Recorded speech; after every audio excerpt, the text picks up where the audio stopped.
gazlarının atmosferde gereğinden fazla artması dünyanın aşırı ısınmasına neden olur ve bu aşırı ısınmalarda işte meteorolojik olayların artmasına, seller, kuraklık, deprem vesaire gibi doğal olayların artmasına, yangınlar gibi doğal olayların artmasına sebep olur ve bunun sonucunda da hep haberlerde duyduğumuz felaketler oluşur.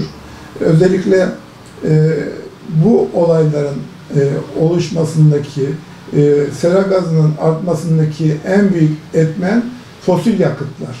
Özellikle 1800'lü yıl. Çünkü aşırı kuraklık, su stresi veya beklenmeyen aşırı yağışlar direkt olarak tarımı doğrudan etkileyecek. Tarımın etkilenmesi demek, üretimin düşmesi demek. Üretimin düşmesi demek, insan gıdasına ulaşımın zorlaşması anlamına geliyor.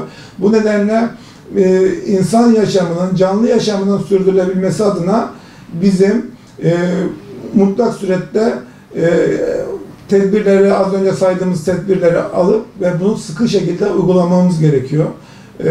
Bunu uygulamamız takdirde bizim gelecekte çok büyük sıkıntılar yaşayacağız.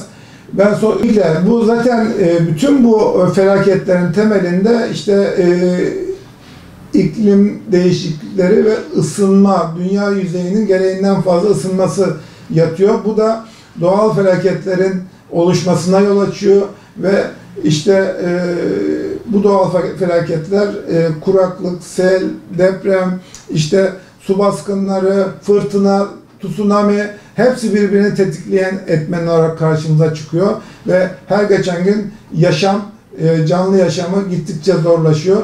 Bunda da elbette özellikle birinci derecede enerjinin payı var büyük oranda. Sanayinin çevreye yaydığı büyük miktarda karbon salınımı var ve bunların etkisi sonucu ve tabii ki her şeyin odağında da insan var.